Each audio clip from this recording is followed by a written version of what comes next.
ಉಡಾಯಿಸೋ ಖಾರ ಬಣ್ಣ ರುಚಿಯನ್ನು ನೀಡುತ್ತದೆ. ಮೆಣಸಿನ ಪುಡಿ ಚಿಂದಿ ಉಡಾಯಿಸೋ ಖಾರ ಬಣ್ಣ ರುಚಿ. ಅಲ್ಲಿ ಯಾರಾದ್ರೂ ಬಂದ್ರೆ ಅಲ್ಲಿ ಟಾಯ್ಲೆಟ್ಗಳಿಲ್ಲ, ವಿಶೇಷವಾಗಿ ಹೆಣ್ಮಕ್ಳು ಬಂದ್ರೆ ಅಲ್ಲಿ ಟಾಯ್ಲೆಟ್ಸ್ ಇಲ್ಲ, ರೆಸ್ಟ್ ರೂಮ್ ಇಲ್ಲ, ಮತ್ತೆ ಅಲ್ಲಿ ಬಂದು ಸ್ವಲ್ಪ ಹೊತ್ತು ಕೂತ್ಕೋಬೇಕು ಅಂದ್ರೆ ಅಲ್ಲಿ ಜಾಗ ಇಲ್ಲ. ಈ ರೀತಿ ಎಲ್ಲ ಇದೆ. ಅದನ್ನ ಆರ್ಕಿಯಾಲಜಿಕಲ್ ಸರ್ವೇದವರು ಅದನ್ನ ವಹಿಸ್ಕೊಂಡಿದ್ದಾರೆ. ಅವ್ರಿಗೂ ಹೇಳಿದೆ, ಅಲ್ಲಿ ಅದು ಅವರ ಅಧಿಕಾರಿನೂ ಕೂಡ ಇದ್ರು, ಅವ್ರಿಗೂ ಹೇಳಿದ್ವಿ, ನೋಡಪ್ಪ ಒಂದು ಏನಾದರೂ ಮಾಡಿ ನೀವು ಒಂದು ಇದನ್ನೆಲ್ಲ ಸರಿಪಡಿಸಿ. ಅದಕ್ಕೆ ನಾನು ಭೀಮಸೇನ್ಗೆ ಹೇಳಿದೆ, ನೀವೊಂದು ದೊಡ್ಡ ಪ್ರಾಜೆಕ್ಟ್ ಅನ್ನ ಮಾಡಿ ಈ ಊರನ್ನೇ ಅಭಿವೃದ್ಧಿ ಮಾಡ್ತಕ್ಕಂಥ ರೀತಿಯಲ್ಲಿ 1,000 ಕೋಟಿ ಹಾಕ್ಬೋದು, ಎದುರ್ಕೋಬೇಡ ನೀವು. 1,000 ಕೋಟಿ ಅಂದ್ರೆ ಎದುರ್ಕಂತೀಯ? ಯಾಕಂದ್ರೆ ಭೀಮಸೇನಿಗೆ ಏನಾಗ್ಬಿಡಿದೆ ಅಂದ್ರೆ ಏನಪ್ಪ ಈ ಸಾಮ್ರಾಜ್ಯವರ ಹೇಳಿ ಇದೇನು ಕತೆ ಇದು. 1,000 ಕೋಟಿ ಆಗಿ ಇದನ್ನ ಒಂದು ಇಡೀ ನಮ್ಮ ಬಾದಾಮಿಯ ಪಟ್ಟಣವನ್ನೇ ಅಭಿವೃದ್ಧಿ ಮಾಡ್ತಕ್ಕಂಥ ರೀತಿಯಲ್ಲಿ ಒಂದು ಪ್ರಾಜೆಕ್ಟ್ ಅನ್ನು ಮಾಡಿ ಕೇಂದ್ರಕ್ಕೆ ಕಳಿಸ್ಕೊಡೋದು. ನಮ್ಮ ಹತ್ರ ದುಡ್ಡಿಲ್ಲ, ಸಿದ್ದರಾಮಯ್ಯ ಹತ್ರ ದುಡ್ಡಿಲ್ಲ,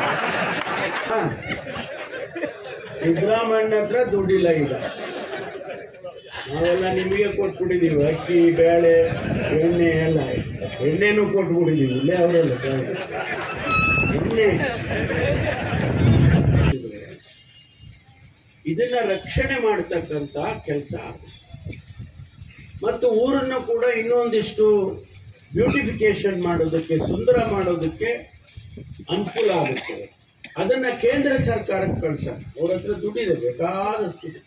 ನರೇಂದ್ರ ಮೋದಿ ಸಾಹೇಬ್ರ ಹತ್ರ ಬೇಕಾದಷ್ಟು ದುಡ್ಡಿದೆ ಅಂತ ಹೇಳ್ತಾವ್ರೆ. ಅದನ್ನ ಕೇಳೋಣ. ಯಾಕೆಂದ್ರೆ ನಮಗೆ ಬೇಕು. ನಾನು ಈಜಿಪ್ಟ್ ಅಂತ ಇದೆ, ಈಜಿಪ್ಟ್ನಲ್ಲಿ ಪಿರಮಿಡ್ಸ್ ಅಂತ ಇದ್ದಾವೆ. ಆ ಪಿರಮಿಡ್ಸ್ಗಳು ಸಾವಿರಾರು ವರ್ಷದ ಇತಿಹಾಸ ಇರ್ತಕ್ಕಂಥವು, ಸಾವಿರಾರು ವರ್ಷ. ಅದನ್ನು ಎಷ್ಟು ಚೆನ್ನಾಗಿ ಅವರು ರಕ್ಷಣೆ ಮಾಡಿದ್ದಾರೆ ಅಂದರೆ ಇನ್ನೂ ಸಾವಿರಾರು ವರ್ಷ ಇರ್ಬೋದು, ಭೂಮಿ ಮೇಲೆ ಇರ್ಬೋದು.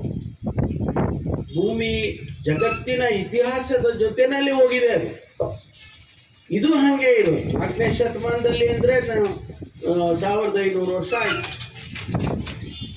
ಆ ಯುಗ ಪ್ರಾರಂಭ ಆ ಸಂದರ್ಭದಲ್ಲಿ ಕಟ್ಟಿರೋದು. ಈಗ ಕಟ್ಟಕ್ಕಾಗುತ್ತಾ? ಯಾವ್ದಾರ ಒಂದು ಕಾಂಪೌಂಡ್ ಗೋಡೆ ಕಟ್ಟ್ರಿ ಅಂದ್ರೆ ನೀವು ಒಂದು 2 ವರ್ಷ ತಗೊಂತಾರೆ. ಅವರು ಮಾಡಿದ್ದಾರೆ, ಆ ಪುಣ್ಯಾತ್ಮರು ಮಾಡಿ ಇತಿಹಾಸವನ್ನ ಕೆತ್ತಿದ್ದಾರೆ.